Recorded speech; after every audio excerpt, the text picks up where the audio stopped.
Silakan teman-teman buka modul 8 mengenai ABC atau kos berbasis aktivitas.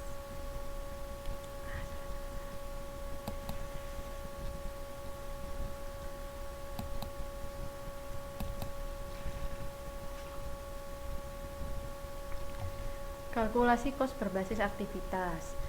Perataan kos dapat menyebabkan barang atau jasa menjadi lebih tinggi overcosting atau lebih rendah undercosting.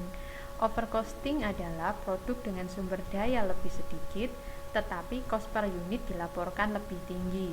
Sedangkan undercosting, produk yang dengan sumber daya lebih banyak, tetapi kos per unit dilaporkan lebih rendah. Kalau di modul, ini ada di halaman 8.3, di situ ada pengantar, ada tabel kan, di situ ada tabel. Ceritanya ada 4 sekawan, Julian, George, Anne, sama Dick berkumpul di resto. Mereka memesan hidangan utama dan hidangan penutup serta minuman. Tagihannya sebesar 432. Nah, terus jika total tagihan dibagi rata, maka masing-masing akan menanggung kos sebesar 108. Kan totalnya 432 dibagi 4 sama dengan 108.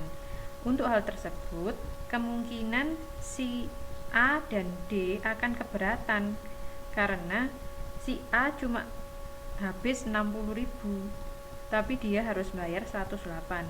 Begitu pula si D, dia cuma habis 96 tapi disuruh bayar 108. Nah, oleh karena itu harus bayar lebih banyak, padahal yang seharusnya dikeluarkan lebih sedikit. Ini disebut overcosting. Kalau undercosting sebaliknya.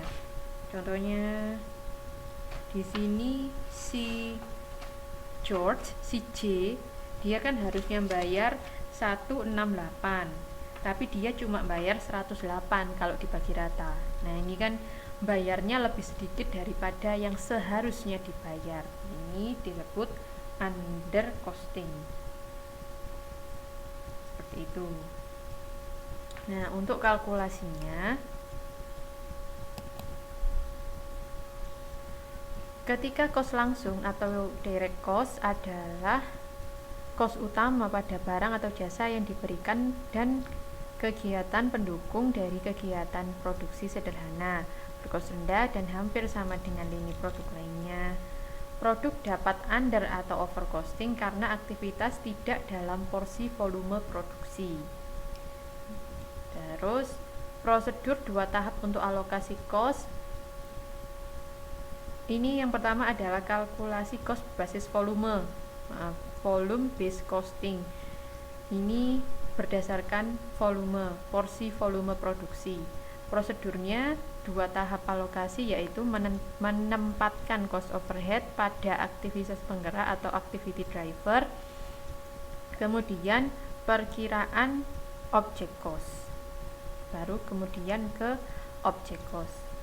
Silakan dilihat di gambar 8.1. Di sini tahapan prosedur 2 tahap alokasi cost untuk volume based costing. Gitu. Oke.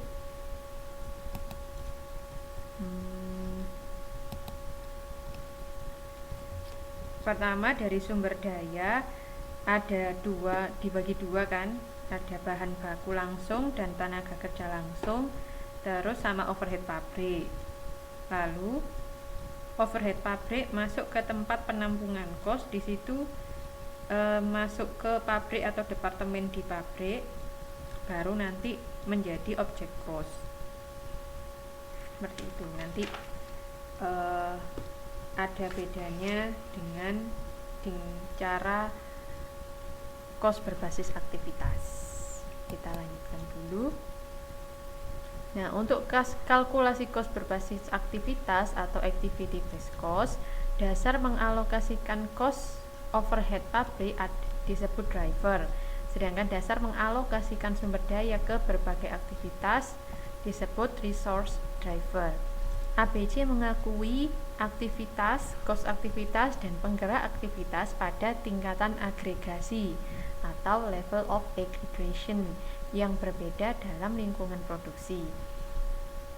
Di sini ada beberapa level, yaitu yang pertama tingkat unit atau unit level akan meningkat saat satu unit diproduksi.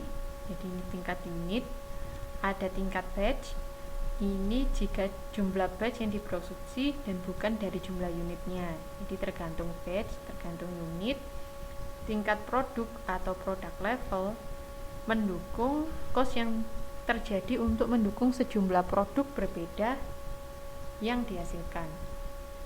Kalau tingkat pabrik atau plant level, cost untuk memelihara tingkat kapasitas di lokasi produksi. Nah, untuk prosedur 2 tahap alokasinya, tahap 1 menempatkan cost overhead pada aktivitas dengan menggunakan penggerak biaya sesuai dengan sumber daya yang digunakan. Tahap 2, cost dari aktivitas ditempatkan pada objek cost dengan menggunakan aktivitas yang sesuai yang mengukur permintaan dari objek cost di sebuah aktivitas. Di sini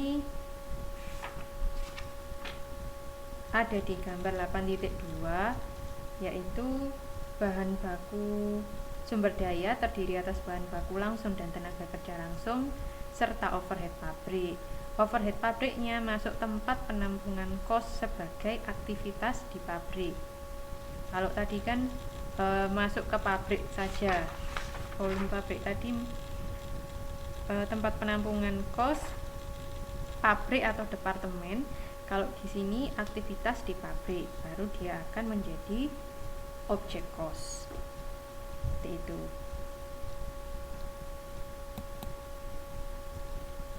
Untuk tahapan dalam mengembangkan ABC, yang pertama mengidentifikasi sumber cost dan kegiatan, yaitu pengumpulan data dari dokumen dan catatan sebelumnya, pengumpulan data tambahan menggunakan kuesioner, observasi atau wawancara. Jadi kalau kita melakukan dengan pendekatan ABC, kita harus mengumpulkan informasi dulu. Informasi apa itu? Dokumen-dokumen ini, catatan-catatan sebelumnya. Kalau dokumennya nggak cukup, kita bikin kuesioner, kita melakukan observasi, atau kita juga bisa melakukan wawancara. Tuh. Terus menempatkan sumber cost ke aktivitas dengan cara penelusuran secara langsung untuk mengukur penggunaan aktual dari sumber daya dalam kegiatan. C. Menempatkan cost aktivitas ke objek cost. Objek cost adalah produk atau jasa, sedangkan aktivitas penggerak adalah cost aktivitas.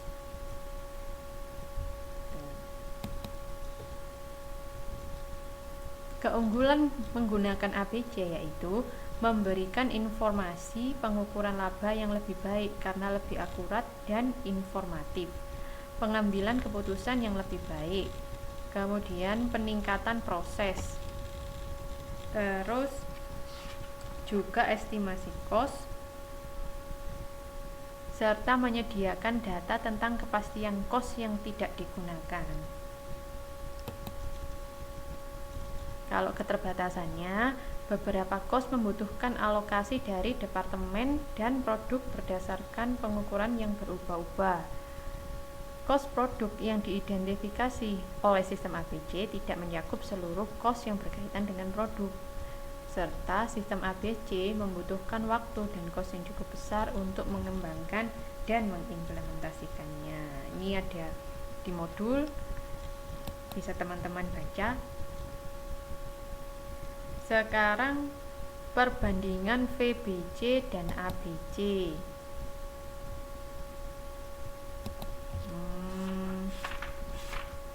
Ini tidak saya masukkan ke PPT, ke PowerPoint. Jadi teman-teman silakan dibuka modulnya. Oke. Sudah di depan modul semua. Silakan dibuka halaman